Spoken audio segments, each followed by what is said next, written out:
Welcome to our YouTube channel Mini Talkies. आपका दोस्त उमैद आपके साथ। जी का दोस्तों, इंडिया वर्सेस इंग्लैंड दूसरा टेस्ट, जहां पर टीम इंडिया 3 चेंजेस के साथ जो है मैदान में उतरी है। जी हाँ, सबसे बड़ी चेंज तो आप लोगों को पता चल ही गया होगा, जसप्रीत बुमराह।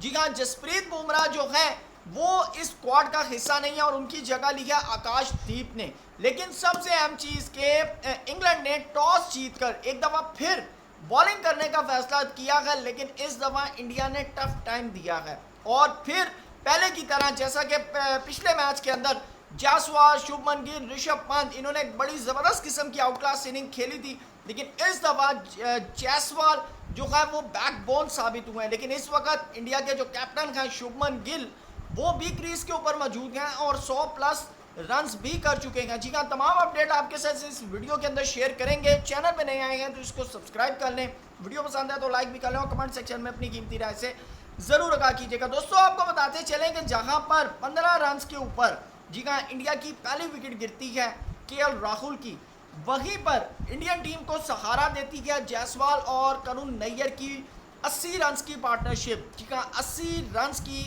पार्टनरशिप जो है वो जायसवाल और करुण नैयर के दरमियान लगती है 90 बॉल्स के ऊपर।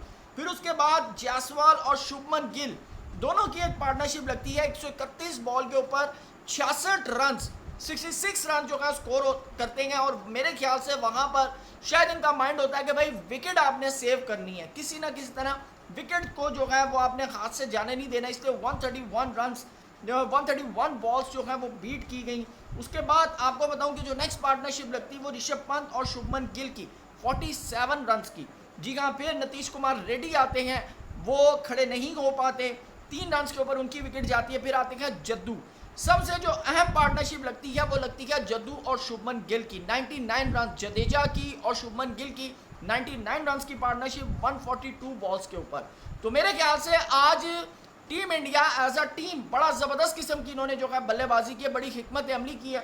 जबकि अगर मैं ख़ास तौर पर इंग्लैंड की तरफ से बात करूं तो बेन स्टोक्स की बड़ी स्मार्ट मूव थी कि उन्होंने टॉस जीतकर पहले बॉलिंग का फैसला किया और मेरे ख्याल से उनके माइंड में था कि सेकंड जो है इसका जो सेकंड यानी कि सेशन जो होगा उसके अंदर हम इंडिया को पवेलियन पहुंचा देंगे, ये उनके माइंड के अंदर थी। लेकिन क्रेडिट गोज टू एक दफ़ा फिर इंडियन बैटिंग के, उन्होंने आगे से फाइट की। दूसरी बात, क्रिस वोक्स ने बड़ी ज़बरदस्त किस्म की बॉलिंग की, 21 ओवर 6 मेडिन, 59 रन इनको हुए हैं, 2 विकेट्स की 2.8 की इकॉनमी है। जी हाँ, उसके बाद ब्रेडन का 16 ओवर 2 मेडिन 49 रन, 1 विकेट 3.6 की इकॉनमी। उसके बाद जोश टंग विकेट लेस रहे हैं जी। उसके बाद बेन स्टोक्स ने 1 विकेट ली है 3.8 की इकॉनमी से। शुएब बशीर 1 विकेट ली है 3.4 की इकॉनमी से। सबसे अगर बेटर मेरे ख्याल से अगर बॉलिंग किया तो वो क्रिस वोक्स ने की है और मेरे ख्याल से क्रिस वोक्स ने एक भरपूर किरदार अदा किया है इंडियन बैटिंग को पीछे करने पे। लेकिन उसके बावजूद इंडिया ने 310 रन बनाए हैं 5 विकेट के नुकसान पर। अब आते हैं थोड़ा क्रिटिसिज्म के ऊपर। जी का शुभमन गिल और गौतम गंभीर के ऊपर। जी का आपको बताते चलें कि रविचंद्र अश्विन ने क्रिटिसाइज किया, उन्होंने कहा कि भाई आपको जो है कुलदीप यादव क्यों नहीं नजर आया आप, जबकि उन्होंने कहा है कि ये जिस तरह का पिच है इसके ऊपर इतना ज़्यादा ग्रास नहीं है, यहाँ पर कुलदीप यादव एक बड़ा बेहतरीन रोल जो है वो अदा कर सकता था। उन्होंने कहा अक्टूबर के बाद कुलदीप यादव इंडियन टीम के अंदर रिप्रेजेंट नहीं हुआ, तो उन्होंने कहा मुझे समझ नहीं आ रही कि आप लोग कुलदीप यादव के हवाले से क्या सोच रहे हैं। ये आवाज़ उठाई है अश्विन ने। और सबसे अहम चीज़ मैं आपको एक और चीज़ बताऊं कि अगर ये टेस्ट इंडिया ड्रॉ करता है या अगर इंडिया हार जाता है तो मैं आपको बताऊं कि गौतम गंभीर के हवाले से टेस्ट कोचिंग के ऊपर एक बड़ा ज़बरदस्त किस्म का क्रिटिसिज्म आने वाला है, क्योंकि अब बहुत से फॉर्मर प्लेयर्स ने गौतम गंभीर के ऊपर as a red ball coach सवाल उठाने शुरू कर दिए हैं। उनकी जो परफॉर्मेंस है as a red ball coach scrutiny की जा रही है। वो कह रहे हैं भाई 11 आपने मैच खेले आपकी कोचिंग में, 3 जीते, ड्रॉ किया, 7 मैच हम हारे हैं। उससे पहले जबकि राहुल द्रविड़ जब थे तो इंडिया ने WTC फाइनल खेला था, तो एक बड़ा कंपैरिजन है। तो उस चीज़ के ऊपर जो है अब गौतम गंभीर के ऊपर एक बड़ा प्रेशर जो है वो बनता जा रहा है। दोस्तों, चेंजेस जो की गई हैं, एक सही सुदर्शन की चेंजेस की गई है। उसके बाद शार्दुल ठाकुर जो है उनको बेंच किया गया है, उनकी जगह आपको बताता चलूँ कि नीतीश कुमार रेड्डी को इंट्रोड्यूस करवाया गया। फिर उसके बाद वाशिंगटन सुंदर आपको देखने को मिलेंगे। मेरे ख्याल से एक अच्छी मूव है वाशिंगटन सुंदर की, क्योंकि अगर ये खड़े हो जाए तो ये बड़ी ज़बरदस्त किस्म की इनिंग खेल सकते हैं।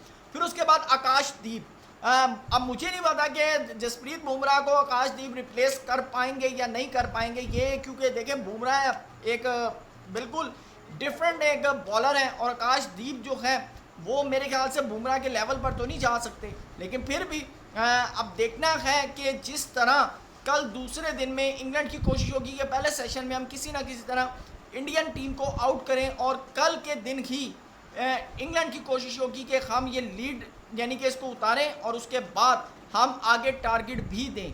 तो अब देखना है कि इंडिया की बॉलिंग किस हद तक जो है वो इंग्लैंड को रोकेगी, क्योंकि अभी तो इंडिया खेल है और अगर कल का दिन इंडिया खेलता है तो मुझे लगता है कि मैच जाएगा सीधा सीधा ड्रॉ की तरफ। आपकी क्या राय है कमेंट सेक्शन में ज़रूर बताइएगा। थैंक यू सो मच, अल्लाह हाफिज़।